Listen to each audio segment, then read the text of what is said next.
De nombreuses femmes en Russie se précipitent pour épouser des soldats envoyés au front.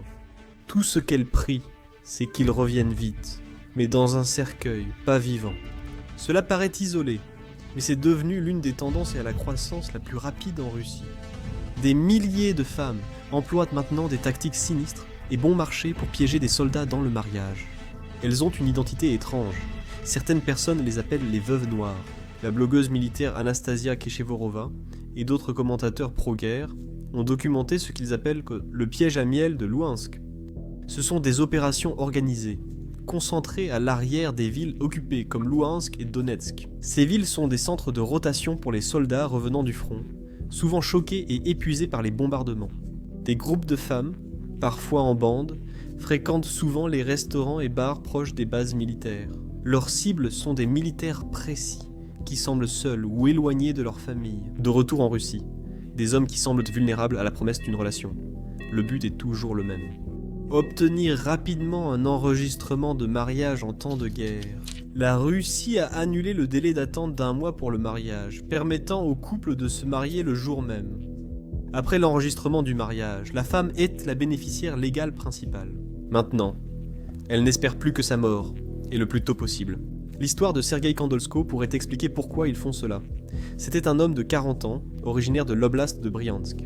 Il s'est engagé en octobre 2023, et tout de suite après, presque immédiatement, il a épousé une femme nommée Elena Sokolova. À sa mort au combat, elle est venue non pas par tristesse, mais pour obtenir ce qu'elle voulait de leur mariage. Mais ensuite, tout s'est effondré. Lorsque le tribunal a commencé à enquêter, ils ont découvert que le mariage était complètement faux. La famille de Sergueï a déclaré n'avoir jamais rencontré l'épouse supposée.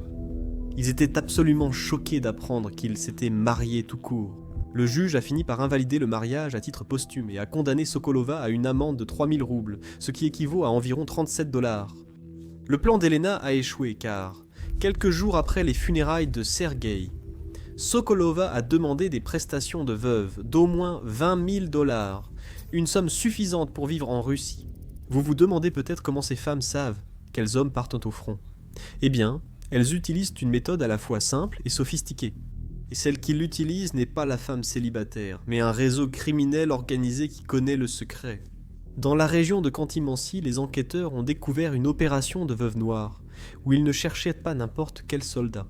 Ils traquaient spécifiquement des hommes célibataires, ayant un casier judiciaire, ou des problèmes de dépendance, des personnes dont les familles ne se battraient peut-être pas trop pour obtenir une indemnisation. Ce groupe a perçu au moins 160 000 $ en prestations de décès via plusieurs mariages frauduleux, avant que les autorités ne s'en rendent compte.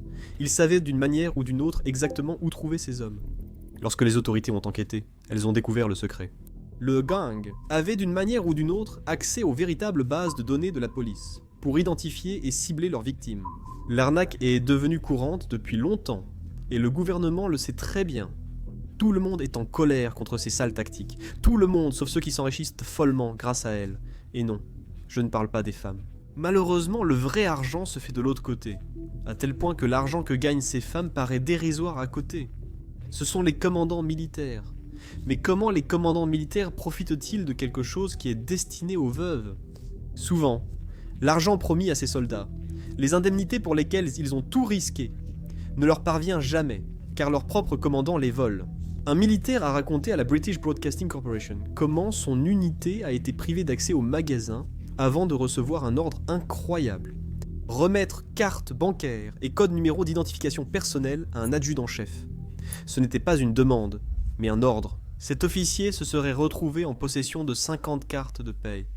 Beaucoup appartenaient à des soldats aujourd'hui portés disparus au combat, des hommes qui ne peuvent plus s'exprimer ni réclamer leur argent. Selon le soldat qui s'est manifesté, l'adjudant-chef s'est tout simplement enfui, l'argent ayant disparu, avec des cartes qui contenaient apparemment jusqu'à 2 millions de roubles chacune. Un autre soldat, Nikita Kursa, a choisi de riposter. Il a dénoncé les 2 officiers qui l'avaient volé, directement à la police, et les autorités ont effectivement pris des mesures. Les officiers ont été inculpés de vol et d'abus de pouvoir. Cela crée une situation de blocage malsaine. Les familles doivent que leurs proches soient déclarés morts pour toucher le capital et survivre. Les commandants veulent que ce soldat reste officiellement vivant pour toucher son salaire. Les veuves endeuillées restent piégées, incapables de faire leur deuil ou de payer leurs factures, obligés de lutter juridiquement contre une institution qui profite de leur perte. Et cette corruption va jusqu'au sommet en 2024. Le général Ivan Popov a écopé de 5 ans de prison pour avoir volé 1700 tonnes de métal prévues pour les fortifications de ses troupes. Il a vendu les défenses de ses soldats à son profit. Si un général vole les murs censés protéger, qu'est-ce qui empêcherait un commandant de prendre la solde d'un soldat mort? Mais au moins, c'était 100 fois plus humain que ce que font les autres commandants pour de l'argent. Les épousés et les mères en Russie ont formé des groupes de bénévoles, passant des heures à parcourir les chaînes Telegram ukrainiennes, avec des noms comme Cargo, 200 codes soviétiques à la recherche de corps de soldats morts.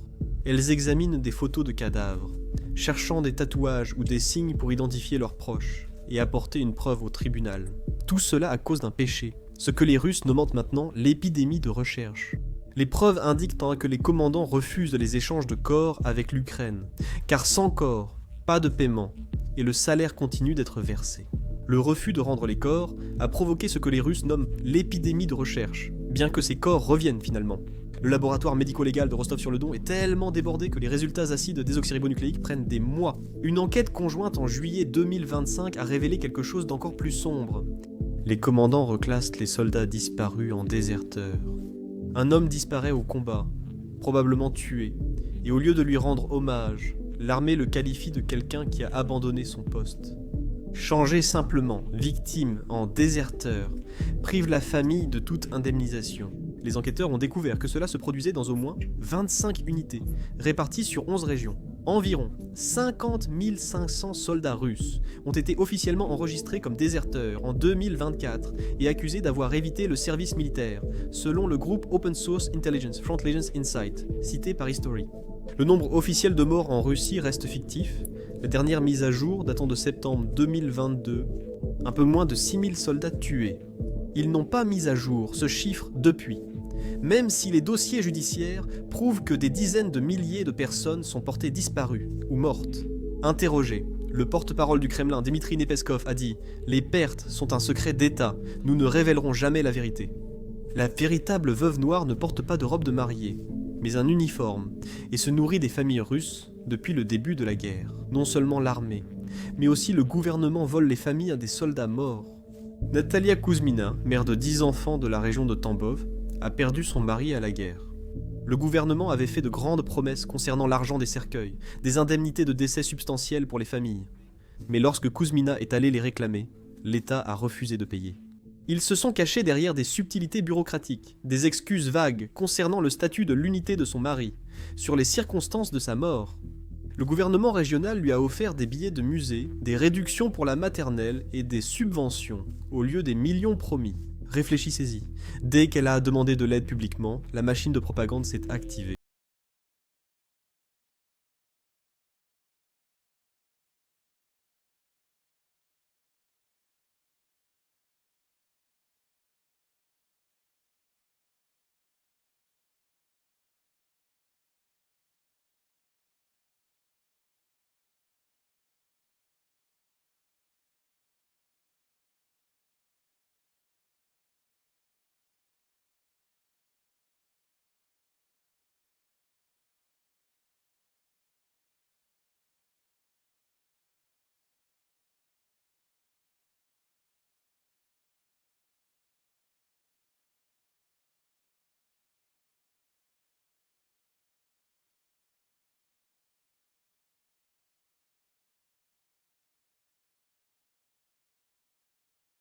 Disparu, laissant les familles dans une incertitude constante. Ils n'ont pas accès aux indemnités de décès, car il n'est pas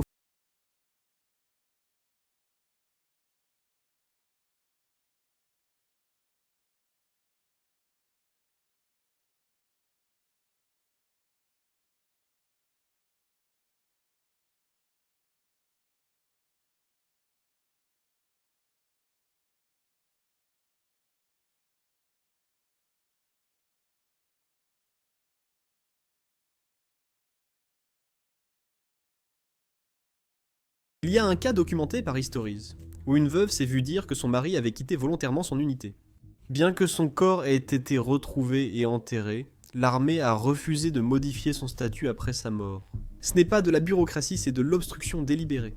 Depuis le début de l'invasion en février 2022, plus de 125 000 soldats russes ont été confirmés morts par des enquêteurs indépendants de British Broadcasting Corporation, Russie et Mediazona. En août 2025, les services de renseignement occidentaux estiment le nombre total de pertes russes à plus de 11 millions, y compris les blessés et les morts. Rien qu'en 2024 environ, 430 000 soldats russes ont été perdus, morts ou blessés, dépassant les pertes combinées de 2022 et 2023. Les analystes militaires estiment que pour chaque soldat tué, 3 à 4 sont blessés. Aucun chiffre indépendant précis sur les prisonniers de guerre russes n'existe. Selon ce ratio et les estimations de la défense occidentale, entre 80 000 et 1 million de soldats russes ont été blessés depuis février 2022. Actuellement, 63 000 soldats russes sont officiellement portés disparus. Cela représente près de 63 000 familles coincées dans ce cauchemar, à la recherche de réponses qui ne viendront peut-être jamais. L'identification des corps est devenue une catastrophe. La Russie a réalisé 48 000 tests acide désoxyribonucléique pour identifier des restes militaires en décembre 2024. Les corps reviennent tellement endommagés par les frappes d'artillerie, les attaques de drones, les tirs de missiles. L'acide désoxyribonucléique, extrait des fragments d'os, est souvent la seule option. Cela dure des mois, obligeant les familles à attendre longtemps pour enterrer leurs morts. Un soldat martyr mérite beaucoup de respect, mais en Russie, ils ont un prix. Un économiste russe a détaillé ce que vaut réellement la mort d'un soldat, et les chiffres sont stupéfiants. Un homme de 35 ans, qui sert pendant seulement 1 an et meurt au combat, rapporte environ 145 millions de roubles à sa famille, soit entre 150 000 et 180 000 dollars. C'est environ 20 fois le salaire annuel moyen en Russie, plus que ce que la plupart des hommes des régions pauvres gagneraient, en travaillant comme civil jusqu'à 60 ans. Examinons la provenance de cet argent, qui n'est pas versé en une fois. Le gouvernement fédéral accorde 5 millions de roubles d'indemnité de décès, somme fixée par décret de Poutine en mars 2022. Viennent ensuite les compléments régionaux, très variables selon l'oblast, pouvant augmenter le total de plusieurs millions. S'ajoutent les primes de combat, jusqu'à 52 millions de roubles la première année, bien plus que ce qu'ils gagneraient dans la vie civile s'ils sont blessés avant de mourir. Il y a encore 3 millions de roubles en compensation pour blessures. En ajoutant les indemnités d'assurance selon le grade et les circonstances, on comprend comment le total atteint 14 millions de roubles ou plus. Pour les femmes vivant dans les régions les plus économiquement sinistrées de Russie, des endroits où les taux de pauvreté étaient déjà de 28 à 30% même avant la guerre. Ce n'est pas qu'un chiffre, c'est une richesse qui change la vie et traverse les générations. C'est la réalité pour des millions de femmes dans les régions les plus pauvres de Russie, des endroits comme Touva, Bouriatie, Daghestan et la République de l'Altaï. Ce ne sont pas seulement des statistiques sur une carte, ce sont des communautés où la pauvreté est devenue la norme, où les opportunités semblent être des rêves lointains, réservés à ceux qui vivent dans des villes scintillantes, très loin d'ici. Rien qu'à Touva, environ 34% des habitants vivaient sous le seuil de pauvreté en 2022, ce qui en fait la région la plus pauvre de toute la Russie. Près de 7% vivaient dans une extrême pauvreté, peinant à satisfaire leurs besoins essentiels. Comparez cela à Moscou, où le salaire moyen en 2024 dépasse 160 000 roubles, ou à la Tchoukotka, où les travailleurs gagnaient environ 185 000 roubles par mois. Le contraste n'est pas seulement frappant, il est saisissant.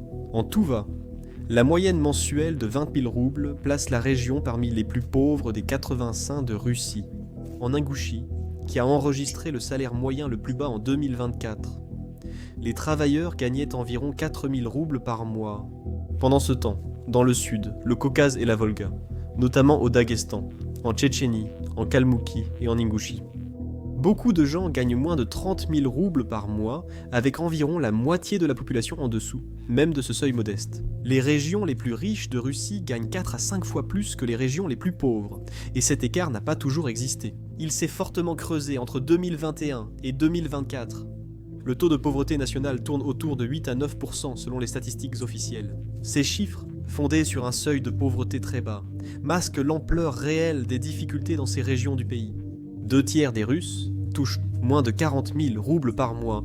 Mais le 1%, le plus riche, concentré principalement à Moscou, et dans une poignée de régions aisées, bénéficie de revenus moyens allant de 128 000 à 350 000 roubles par mois.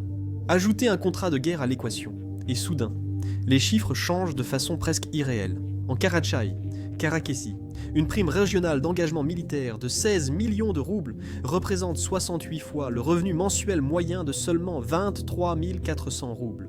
Dans ces régions, les primes de guerre et la solde de combat peuvent atteindre 20 000 à 30 000 roubles par mois.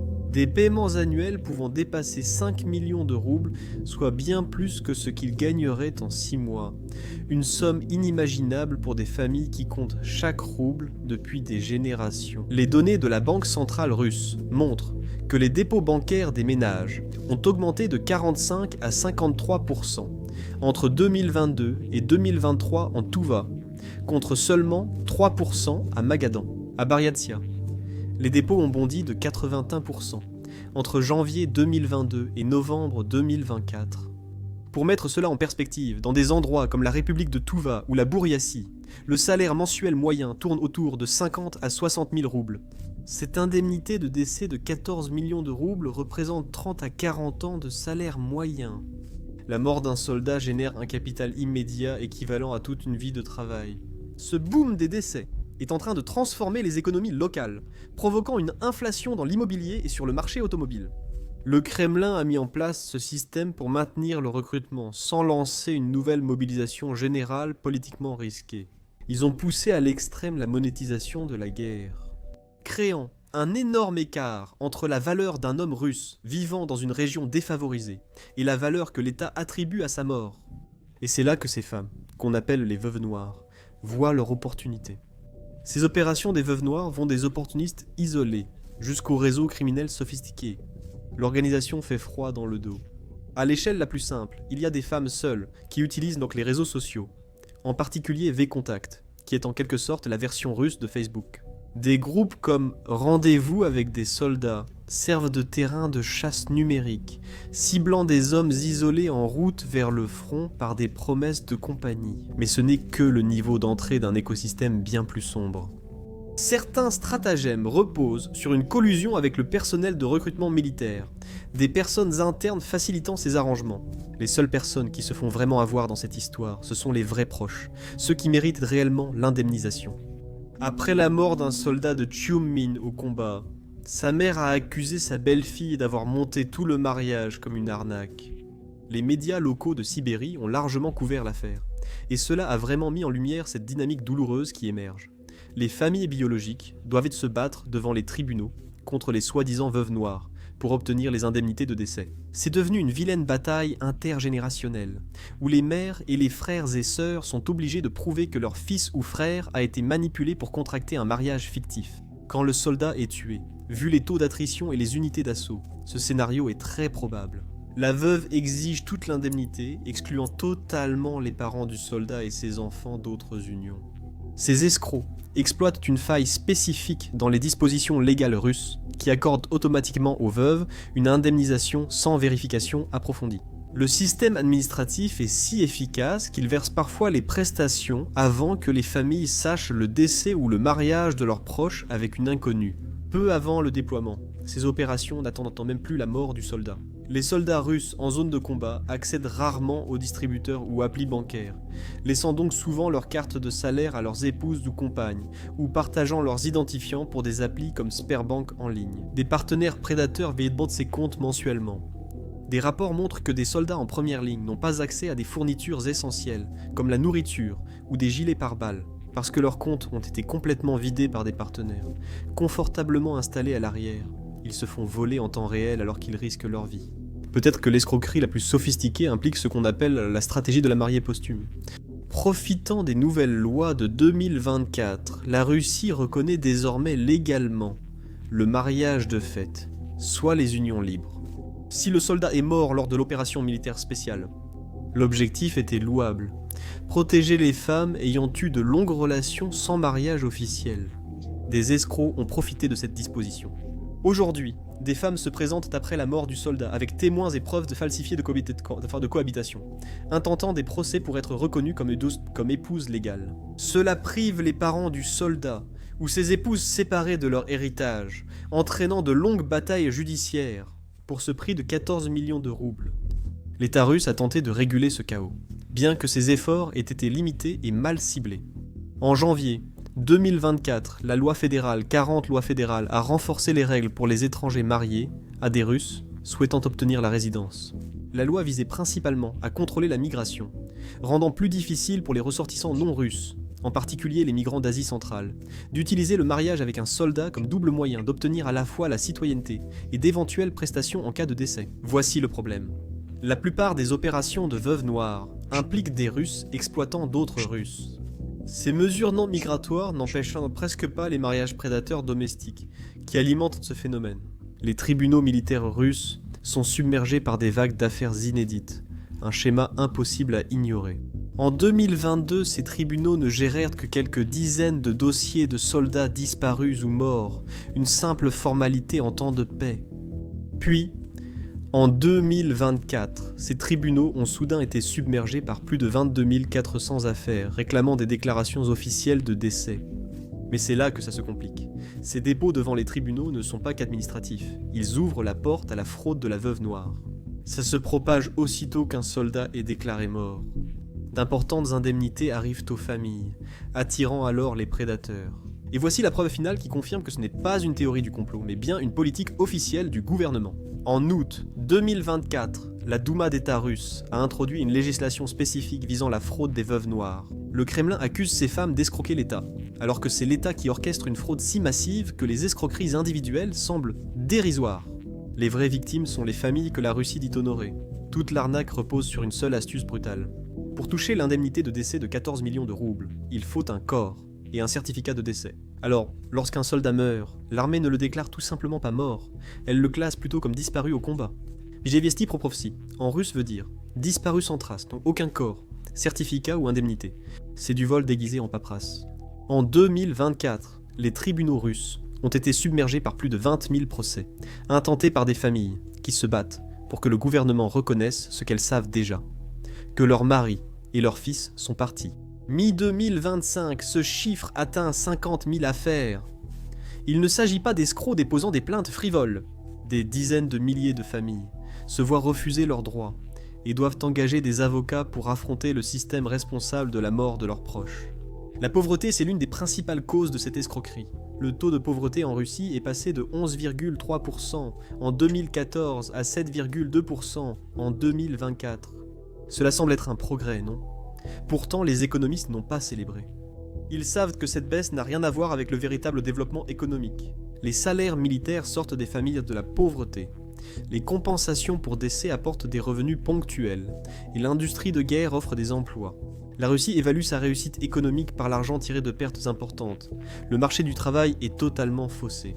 Aujourd'hui, tous les secteurs civils russes subissent une forte pénurie de main-d'œuvre, car les salaires militaires élevés incitent logiquement les gens à préférer la guerre aux emplois classiques. Bloomberg a rapporté en 2024 que les autorités régionales n'ont pu remplir que les 2/3 des quotas de recrutement. Malgré d'importantes primes, Poutine a dû porter les primes fédérales de signature à 40 000 roubles pour maintenir les enrôlements, et cet afflux d'argent dans les régions pauvres accentue l'inflation. La Banque centrale de Russie a relevé les taux d'intérêt au-dessus de 20% en 2024 en partie pour lutter contre cela. Cela crée un cercle vicieux. L'inflation réduit la solde militaire et les compensations en cas de décès, forçant le gouvernement à augmenter les paiements pour soutenir le recrutement. L'économiste Marlène Laurel parle d'une nouvelle guerre. La part des personnes de la classe moyenne gagnant plus de 10 000 roubles par mois est passée de 57% en 2021 à 10% en 2023.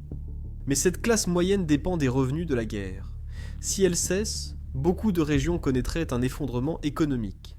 Selon une étude de 2019, les Russes estiment leur vie entre 24 et 133 millions de roubles selon leurs revenus. Ainsi, l'indemnité de décès de 145 millions de roubles dépasse même la limite supérieure. Mourir au service militaire est désormais financièrement rationnel, et certaines familles le calculent.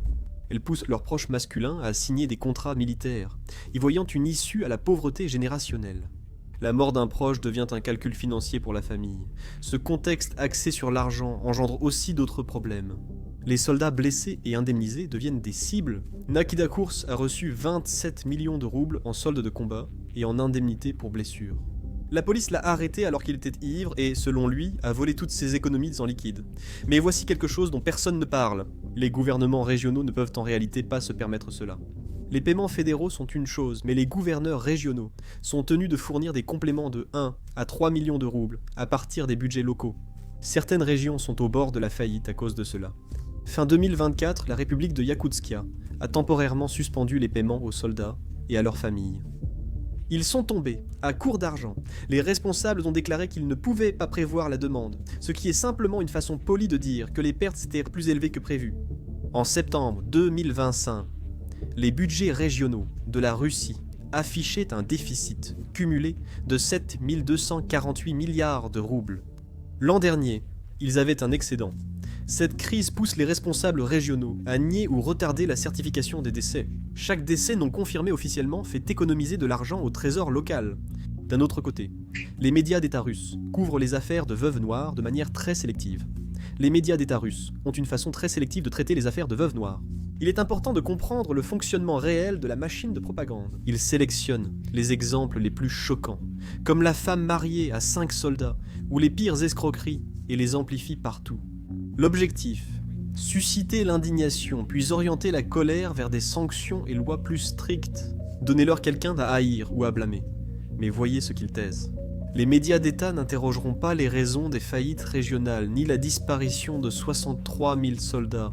Ils n'auront sûrement pas de doute que ces grosses indemnités de décès créent ces incitations dès le début. Toute analyse systémique qui pourrait vous amener à remettre en question la façon dont la guerre est menée, cela est interdit. Les médias pro-Kremlin qualifient cela de trahison des héros. Ils affirment que la fraude manque de respect aux vraies épouses de soldats, qui soutiennent honorablement leur mari. Il s'agit de préserver l'image héroïque de la famille militaire. Certains blogueurs patriotes allant même plus loin, certains blogueurs avancent que les veuves noires seraient en fait des agents de renseignement, extrayant des secrets militaires des soldats avant leur mort. Maintenant, il ne s'agit plus seulement d'une fraude, c'est du sabotage ukrainien, faisant partie de la guerre de l'information contre la Russie. L'escroquerie devient un complot ennemi. Les commentateurs conservateurs l'utilisent comme preuve de la décadence morale. Ils disent que cela prouve que la société se dégrade sous l'influence libérale occidentale. Pour eux, le problème ne vient pas d'une économie de guerre aux incitations perverses, mais des valeurs modernes qui corrompent les femmes russes traditionnelles. Avec l'intensification des enquêtes et l'apparition de nouvelles histoires, la question n'est plus la durée de la fraude, mais la survie de l'État, les conséquences de la construction de sa machine de guerre sur le dos des oubliés et des morts.